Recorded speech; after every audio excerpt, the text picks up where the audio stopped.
नमस्कार प्रिय साथियों, आपका स्वागत है हमारे आध्यात्मिक मंच भजन शब्द पर। आज हम एक अत्यंत महत्वपूर्ण विषय पर चिंतन करने जा रहे हैं, योग की 8 सिद्धियां। साथ ही यह भी जानेंगे कि इन सिद्धियों का हमारे मानसिक और आत्मिक विकास में क्या स्थान है। योग केवल शरीर को साधने का नाम नहीं है, यह आत्मा को परमात्मा की ओर ले जाने की एक संपूर्ण जीवन प्रणाली है। महर्षि पतंजलि ने योग सूत्र में जिस अष्टांग योग का वर्णन किया है, वही योग की 8 पवित्र सिद्धियां हैं। आइए एक एक करके समझते हैं इन 8 सोपानों को। प्रथम, यम। यह आत्मसंयम की प्रथम सीढ़ी है। मन, वचन और कर्म पर नियंत्रण ही यम है। इसके 5 अंग हैं। अहिंसा, किसी भी जीव को कष्ट न पहुंचे। सत्य, हर स्थिति में सच्चाई का पालन। अस्तेय, जो अपना नहीं है उसकी इच्छा भी न करना। ब्रह्मचर्य, इंद्रियों पर पूर्ण नियंत्रण। अपरिग्रह, अनावश्यक वस्तुओं का संग्रह न करना। द्वितीय, नियम। यह अंतर की पवित्रता का अभ्यास है। नियम के 5 अंग जीवन को भीतर से सशक्त बनाते हैं।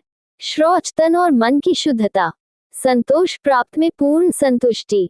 तप, कठिनाई में भी साधना का निरंतर पालन। स्वाध्याय, शास्त्रों और आत्मज्ञान का अध्ययन। ईश्वर प्रणिधान, अपने हर कर्म को ईश्वर को समर्पित करना। तृतीय, आसन। स्थिर, सुखद और ध्यान योग्य स्थिति ही आसन है। ये शरीर को साधने के साथ साथ मन को भी स्थिर करता है। चतुर्थ, प्राणायाम। श्वासों का संतुलन ही प्राणायाम है। रेचक, पूरक और कुंभक जैसी क्रियाएं प्राण शक्ति को नियंत्रित करने का माध्यम है। पंचम, प्रत्याहार। इंद्रियों को बाहरी विषयों से हटाकर अंतर्मुखी बनाना प्रत्याहार है। यह आत्मचिंतन की तैयारी है। षष्ठ, धारणा। मन को एक लक्ष्य पर एकाग्र करना धारणा है। यह मंत्र, स्वरूप या विचार किसी पर भी केंद्रित हो सकती है। सप्तम, ध्यान। जब धारणा निरंतर बनी रहे और चित्त विषय में पूरी तरह लीन हो जाए तो वही स्थिति ध्यान कहलाती है। अष्टम, समाधि। जब ध्यान इतना गहरा हो जाए कि साधक स्वयं का भान भी छोड़ दे और केवल परमात्मा ही अनुभव में रह जाए, वही समाधि है। ये योग की अंतिम और सर्वोच्च अवस्था है। साथियों, ये 8 सिद्धियां आत्मा को परम सत्य की ओर ले जाती हैं।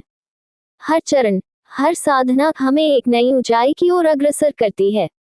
योग एक विज्ञान है, एक साधना है, एक दिव्य यात्रा है। यदि इस ज्ञान ने आपको स्पर्श किया हो तो भजन शब्द को सब्सक्राइब करें, वीडियो को लाइक करें और इसे अपने आत्मिक साथियों के साथ अवश्य साझा करें। फिर मिलेंगे एक नए विषय के साथ। तब तक जुड़े रहिए भजन शब्द के साथ, जहां आत्मा की यात्रा निरंतर चलती है। धन्यवाद। ओम तत्सत।